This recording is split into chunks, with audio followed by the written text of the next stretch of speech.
गुरु समुद्र के किनारे अपना आश्रम बनाकर रहा करते थे।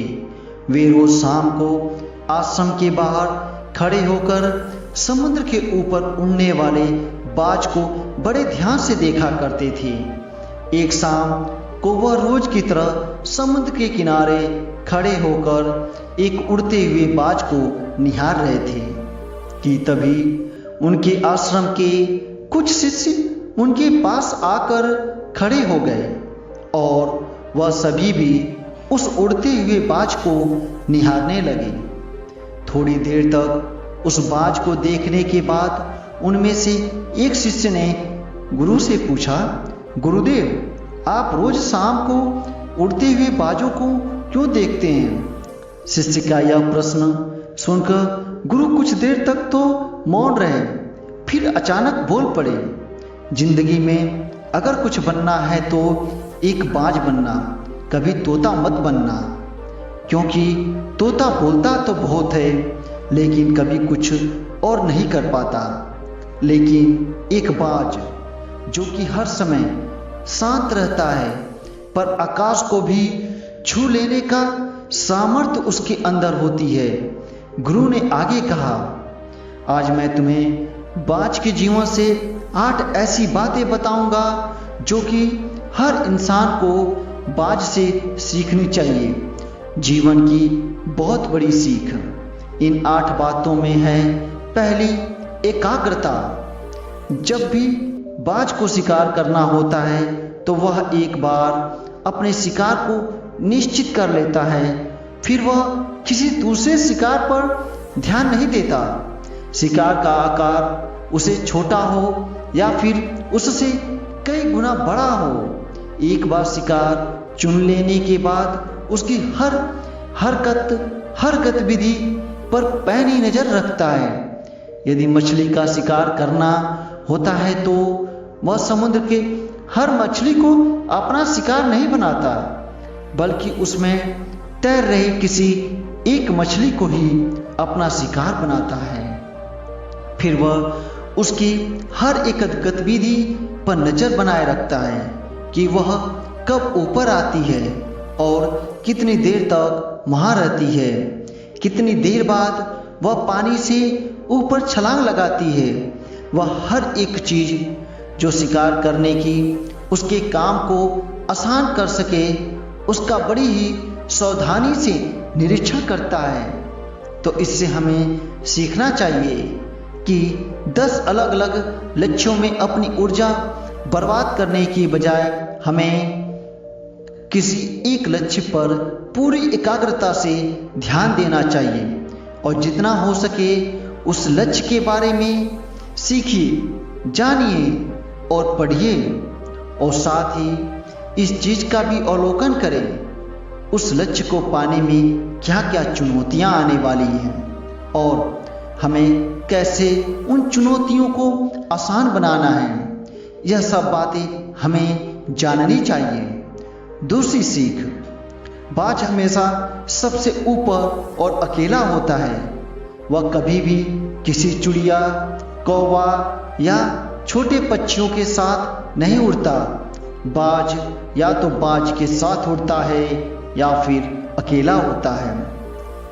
इससे सीख मिलती है कि छोटी सोच वाले लोगों से दूर रहो, या तो बड़ी सोच वाले लोगों के साथ रहो या फिर अकेले रहो, क्योंकि हम जैसे लोगों के साथ हम रहते हैं हम भी वैसे ही बन जाते हैं। इसीलिए हमेशा अच्छे लोगों का साथ चुनो, नहीं तो फिर अकेले रहो, क्योंकि यही वह समय होता है जब हम खुद को अच्छे से जान पाते हैं। तीसरी सीख, अपनी सीमाओं से ऊपर उठकर जब जब मौसम खराब होता है, जब जब बारिश, आंधी, तूफान आता है, हर एक पक्षी घोंसले की तरफ भागता है, खुद को छुपाने की जगह ढूंढता है, लेकिन बाज ऐसा कुछ नहीं करता।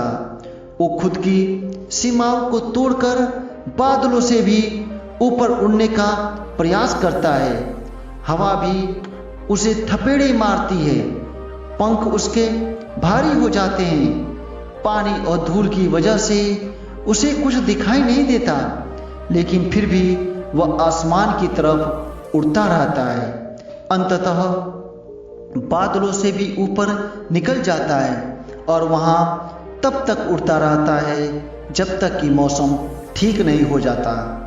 बाज अपनी सीमाओं को सिर्फ इसलिए तोड़ पाता है क्योंकि समस्या आने पर घबराता नहीं, उससे डरकर बचने का प्रयास नहीं करता, बल्कि एक सकारात्मक नजरिए के साथ उसका सामना करता है।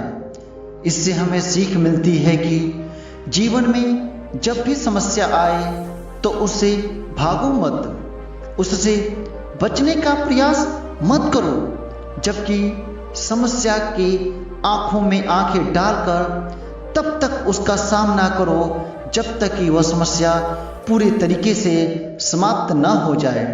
और ऐसा केवल तभी संभव है जब व्यक्ति सकारात्मक सोच, सकारात्मक नजरिए के साथ समस्याओं को देखे। गुरु ने आगे कहा, चौथी सीख, आराम से बाहर निकलो। बाज कभी भी अपने घोंसले में घास के कोमल तिनके नहीं रखता और जो तिनके कोमल होते जाते हैं उन्हें निकालकर फेंकता रहता है। वह ऐसा इसलिए करता है ताकि उसके अंदर अपने घोंसले से बाहर निकलकर शिकार करने का जुनून चढ़ा रहे और उसके बच्चे आलसी ना बने। लगातार घोंसले से बाहर निकलने के बारे में सोचते रहें, उड़ने का प्रयास करते रहें और जल्द से जल्द अपनी सुरक्षा खुद करना सीख जाए। इसीलिए वह कोमल घास का एक भी तिनका अपने घोंसले में नहीं रहने देता। दूसरी तरफ हम इंसान हैं जो बड़े बड़े लक्ष्य को हासिल करना चाहते हैं, साथ ही अपना आराम भी नहीं छोड़ना चाहते। हम हर दिन पूरी कोशिश करते रहते हैं अपने घर को, अपने कमरे को, अपने जीवन को और भी आरामदायक चीज़ों से भरने के लिए। हम हर वह काम करते हैं जिससे हमारा जीवन और भी आरामदायक हो सके। हम आराम को बहुत अहमियत देते हैं। तो बाज के जीवन की इस घटना से हमें सीख मिलती है कि अपने आराम को छोड़ो, क्योंकि जहां आराम है वहां विकास नहीं है। अपने आप को हर दिन थोड़ा मुश्किल समय से गुजरने दो, क्योंकि यही चीज हमें मजबूत और जीवन में आगे बढ़ाती है। पांचवी सीख, निडरता। बाज कभी भी अपने शिकार का आकार, उसकी ताकत देखकर घबराता नहीं है और ना ही कभी उसके सामने हार मानता है। वह अपनी आखिरी सांस तक उससे टक्कर देता है और उसे अपना शिकार बनाने की कोशिश करता है। इससे सीख मिलती है कि चाहे समस्या कितनी भी बड़ी, कितनी विशाल क्यों ना हो, उसके सामने हार मत मानो, उसका सामना करो। दुनिया के सबसे सफल लोग सबसे निडर व्यक्ति भी होते हैं। वह कभी भी समस्याओं से डरते नहीं, बल्कि डटकर उसका सामना करते हैं। छठी सीख, बाज कभी भी मरे हुए शिकार को नहीं खाता, वह हमेशा जिंदा शिकार करता है। इससे हमें सीख मिलती है, हमें कभी भी अपने बीते हुए कल में नहीं जीना चाहिए। अपनी पुरानी सफलताओं और असफलताओं को अपने मन में लेकर नहीं घूमना चाहिए। हमारा जो अतीत है वह मर चुका है, वह कभी लौट कर नहीं आने वाला। इसीलिए अपने मरे हुए और सड़े हुए अतीत के विचार पर ध्यान मत दो, बल्कि अपने आने वाले ताजी जिंदगी पर ध्यान लगाओ। अपने अतीत की पुरानी यादों को जो तुम्हें तंग करती हैं उन्हें वहीं रहने दो। अतीत की जगह अतीत में है, उन्हें वर्तमान में मत लाओ, क्योंकि अगर एक बार तुम्हारा अतीत वर्तमान में आ गया, फिर तुम्हारा अतीत तुम्हें वर्तमान में कभी नहीं रहने देगा। तुम्हारे अतीत में तुम्हारे साथ चाहे कितनी भी बुरा क्यों ना हुआ हो, वह मर चुका है, तो उस बाज की तरह बनो जो मरी हुई चीजों को कभी नहीं खाता। 7वीं सीख, अकेले आगे बढ़ने का साहस।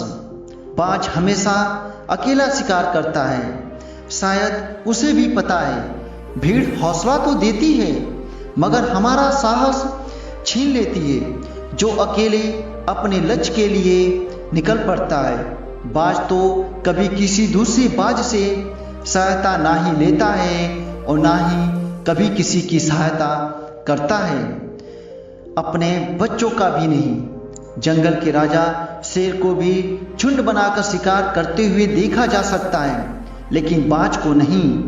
यही कारण है कि बाज जल, थल और नभ सभी जगहों पर शिकार करके अपना परचम लहरा सकता है। इससे यह सीख मिलती है कि कभी भी अपने लक्ष्य की प्राप्ति के लिए अकेले चलने से डरो मत। अगर बुद्ध अकेले आगे बढ़ने से डर गए होते तो आज दुनिया को ध्यान और शांति का पाठ कौन सिखाता। 8वीं और सबसे महत्वपूर्ण सीख, दर्द से कभी भागो मत। बाज की उम्र लगभग 70 साल होती है, लेकिन 40 साल में ही उसका शरीर बूढ़ा हो जाता है। नाखून उसके पैरों में धंसने लगते हैं, उसके पंख उसके शरीर में चिपक जाते हैं, चोंच उसकी मुड़ जाती है, शरीर उसका भारी हो जाता है। ऐसी स्थिति में शिकार करना तो क्या, वह उड़ने की हालात में भी नहीं होता। उसके पास सिर्फ 2 विकल्प होता है। पहला, या तो वह अपनी इस अवस्था को स्वीकार कर ले और भूखा प्यासा मर जाए, या किसी दूसरे जानवर का शिकार बन जाए। और दूसरा विकल्प होता है 6 महीने की एक बहुत ही दर्दनाक प्रक्रिया से गुजरना और खुद को फिर से पहले जैसा मजबूत बनाना। लेकिन बाज तो बाज है, वह दूसरा विकल्प चुनता है।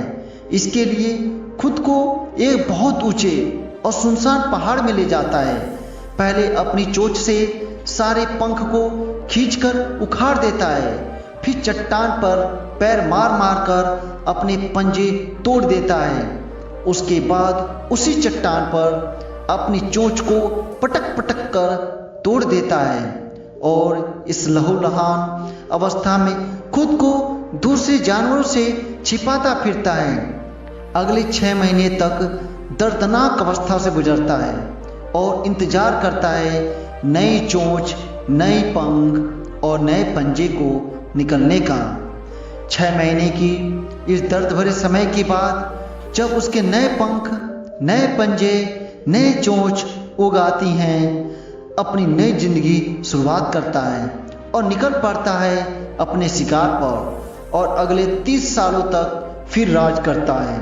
इससे यह सीखने को मिलता है कि समय आने पर हमें अपनी कुछ पुरानी आदतों को छोड़ना पड़ता है, कुछ नया पाने के लिए फिर चाहें उस आदत को छोड़ना चाहें या नहीं चाहें। जितना भी मुश्किल हो, उसको छोड़ने की प्रक्रिया कितनी भी दर्दनाक क्यों ना हो, चीज़ें जो हमारे लिए बोझ हैं वह पीछे खींचती हैं, जिनका हमारे जीवन में कोई काम नहीं, उन्हें छोड़ देना ही अच्छा है। गुरु ने आगे कहा, बाज से सीखने वाली 8 बातें जो जिंदगी भर तुम्हारे काम आएगी।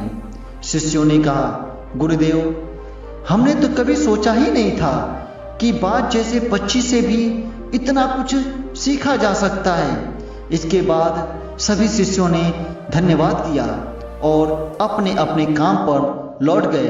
दोस्तों, आशा करता हूँ इस कहानी से आपको कुछ सीखने को जरूर मिला होगा।